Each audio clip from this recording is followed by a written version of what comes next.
함께 나누실 말씀 욥기 20장 12절부터 29절까지 말씀입니다. 한 절씩 교독하고 마지막 절을 함께 읽겠습니다. 악이 그 입에 달아 그가 그것을 혀 밑에 숨기더라도 그가 그것을 아끼고 아껴서 버리지 못하고 입속에 물고 있더라도 그가 먹은 것은 뱃속에서 변해 그 안에서 독사의 독이 돼 버릴 걸세. 그는 자기가 삼킨 재물을 뱉어낼 걸세. 하나님께서 그것들을 그 뱃속에서 토해내게 하실 걸세. 그가 뱀의 독을 빨고 독사의 혀가 그를 죽일 걸세. 그는 흐르는 시내 꿀과 젖이 흐르는 새날을 보지 못할 걸세. 그는 그토록 애를 써도 자기는 먹지 못하고 돌려주어야 하고 자기가 장사해서 얻은 이익을 누리지 못할 것세. 그가 가난한 사람들을 억압하고 내버려 두었으며 자기가 짓지도 않은 집을 강제로 빼앗았기 때문일세. 그 뱃속이 편안할 날이 없을 것이고 그가 원하는 어떤 것도 갖지 못할 걸세. 그가 삼킬 만한 것이 아무것도 남지 않고 그리하여 그가 잘 되는 것을 누구도 볼 수 없을 걸세. 그는 풍족한 중에도 모자라고 모든 악한 사람의 손이 그를 덮칠 걸세. 그가 자기 배를 채우려 할 때 하나님께서는 그를 향해 타오르는 진노를 쏟으시고 그가 먹고 있는 가운데 비같이 퍼부으실 걸세. 그가 철무기를 피해 도망치겠으나 강철로 된 활이 그를 관통할 걸세. 그가 자기 몸에서 그 화살을 빼내면 번쩍거리는 화살촉이 그 쓸개에 나올 것이요 그리하여 공포가 그를 덮칠 걸세. 그의 비밀스러운 곳에 모든 어둠이 들이고 피우지도 않은 불이 그를 태워버리며 그 장막에 남은 것을 삼켜버릴 걸세. 하늘이 그의 죄를 드러내고 땅이 그를 대적해 들고 일어날 걸세. 그 집이 융성해지기를 그치고 그분의 진노의 날에 그 재물들이 떠나려갈 걸세.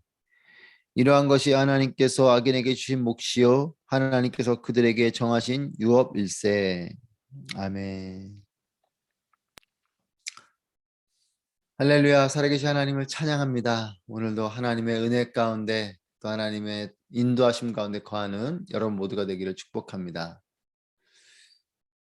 욥과 이제 세 친구의 대화가 점점 길어지고 있습니다. 시간이 갈수록 합의점을 찾기가 점점 어려워 보입니다. 친구들의 질책과 설득은 계속되지만 더 이상 이 친구들의 말은 욥에게는 해당되지 않는 말처럼 허공을 맴돕니다. 또 욥의 친구들은 계속해서 잘잘못을 따지며 욥이 하나님께 죄를 범했고 또 저주를 받아 마땅하다라고 말을 합니다. 그리고 욥은 나는 잘 모르겠고 잘못한 것이 없기 때문에 나의 고통이 악인이 받는 벌, 하나님의 징계 이와 같은 것이 나는 용납이 안 된다라고 말을 하고 있습니다. 황희정승의 이야기가 있습니다. 두 하녀가 싸움이 났습니다. 한 하녀가 다른 하녀를 황희에게 와서 고해 바칩니다. 저 요종이 참 나쁜 사람입니다. 황희가 대답을 합니다. 내 말이 맞다. 그러자 다른 쪽에 있는 하녀가 또 황희에게 말을 합니다. 제가 아니고 저 요종이 이러저러해서 나쁩니다. 라고 말을 합니다. 그랬더니 황희 정승이 너의 말도 맞다. 이렇게 말을 해요. 그러자 곁에 있던 조카가 아니 이 하녀들의 싸움에서 시시비비를 잘하고 잘못한 거 맞고 틀린 것 이것을 가려줘야지 그렇게 말을 하면 어떡합니까? 이렇게 물었어요. 그랬더니 황희 정승의 대답이 조카 자네 말도 맞네 이렇게 말을 했다는 겁니다.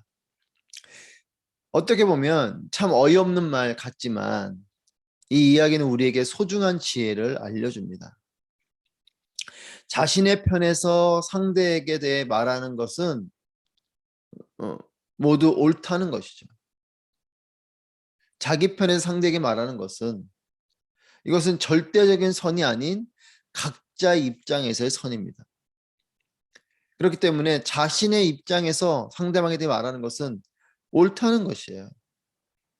하녀들 사이에 서로 분쟁을 할 때 각자의 입장에서 상대를 이야기할 때 맞는 말이라는 거죠. 그 사람의 말로는 상대방들이 서로 잘못하고 나쁜 것이죠.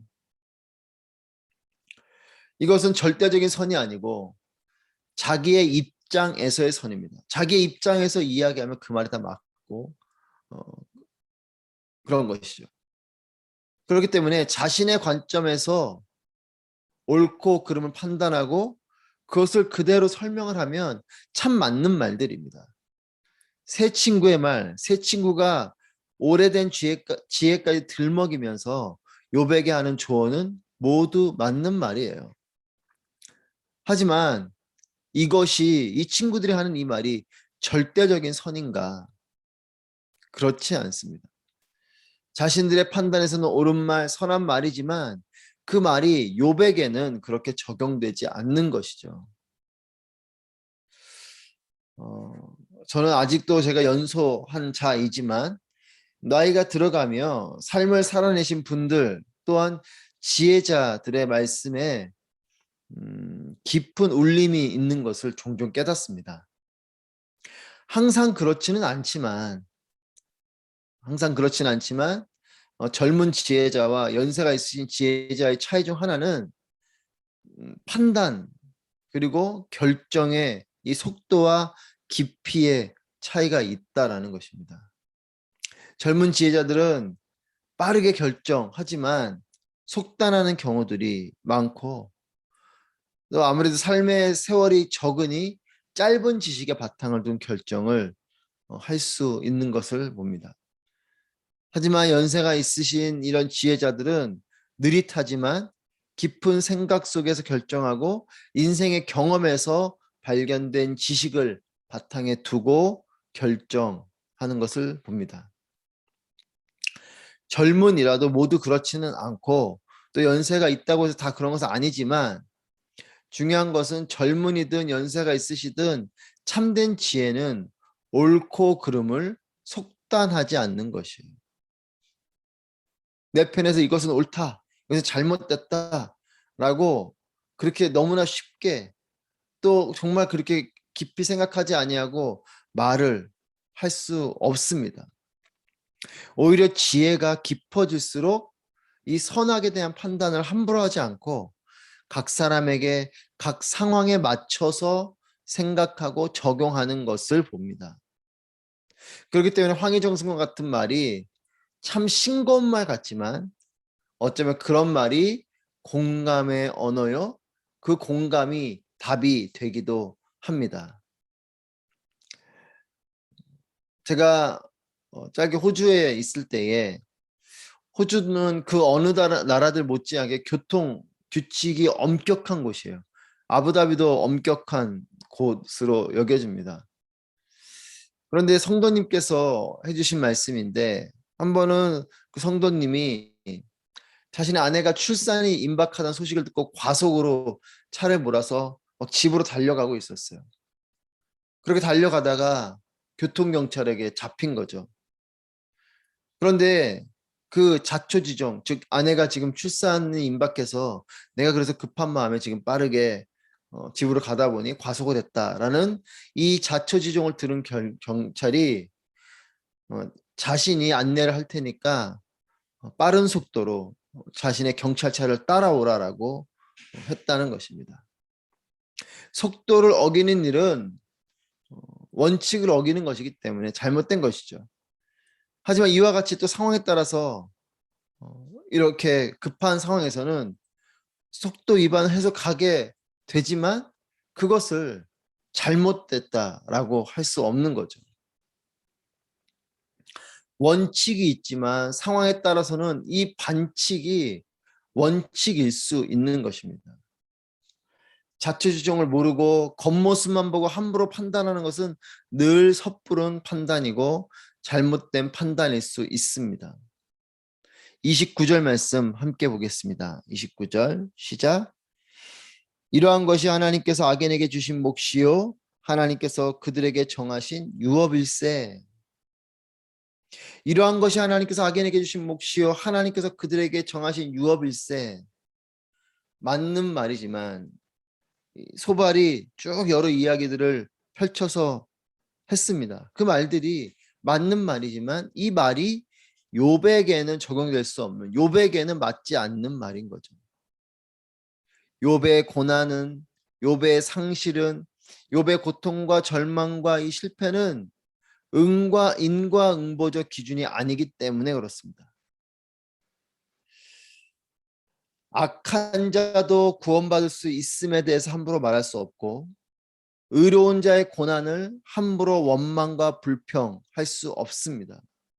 그저 하나님께 하나님의 뜻을 구할 뿐이고, 긴 호흡을 두고 바라보고 지켜보아야 할 것입니다. 소발은 나열한 악인의 삶을 욥에게 비추면서 이야기를 하고 있어요. 지금 너의 삶이 이와 같이 악인들이 겪게 되는 그 모습과 같이 너의 삶이 지금 그런 모습이지 않은가 하고 욥에게 되묻고 있는 거죠. 그러나 여러분, 겉이 같다고 속까지 같지는 않습니다. 고난이 있다고, 또 그 고난이 악인들이 받는 그 고난과 같다고 해서 그 사람이 악인은 아닌 것입니다. 다른 이의 삶을 함부로 속단하지 않아야 하듯이 우리의 삶에 대해서도 함부로 속단하지 않기를 바랍니다. 여러분, 절망을 속단하지 마십시오.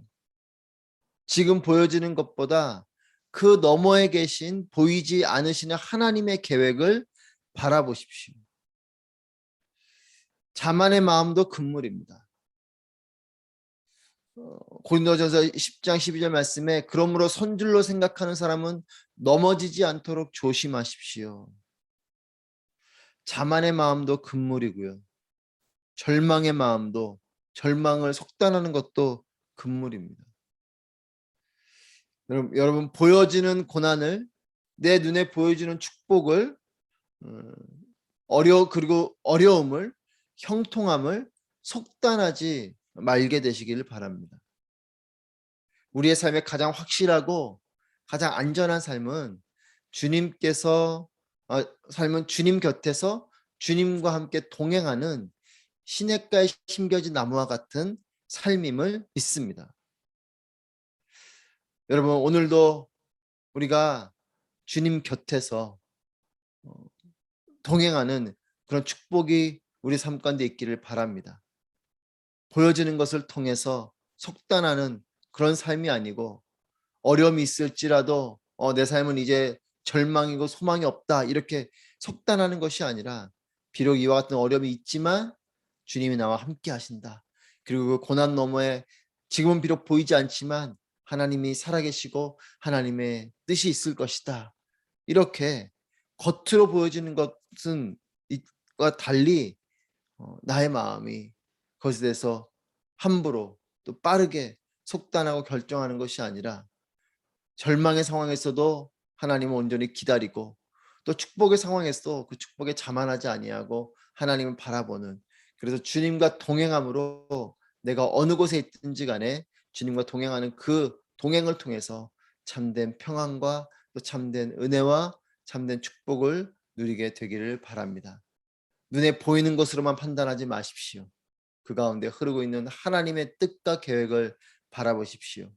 우리의 삶에는 절망이 아닌 또 여전히 살아있는 소망이 있을 것이요, 또한 부요함과 그 축복 가운데서 자만하지 아니하고 겸손한 삶이 우리 삶 가운데 펼쳐질 것입니다. 오늘 하루도 주님과 동행하며 또 은혜로 나아가는 여러분 모두가 되시기를 축복합니다. 기도하시겠습니다.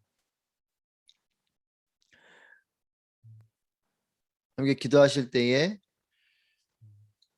하나님, 겉으로 보이는 것으로 판단하고 결정하지 않게 하여 주시고, 더 깊은 기도와 더 깊은 생각으로 본질을 깊이 볼 수 있는 안목이 내게 있게 하여 주시옵소서. 두 번째로 우리 자신의 삶을, 또 우리 주변에 있는 내가 사랑하는 사람들의 삶을 함부로 판단하고 결정하지 않게 하여 주시옵소서. 섣부른 절망도 또 안일한 자만도 하지 않게 하셔서 하나님께서 주신 삶을 하나님의 뜻에 따라 살아가는 복된 삶이 되게 하여 주시옵소서. 함께 오늘 말씀을 기억하며 기도하며 나가겠습니다. 기도하시겠습니다.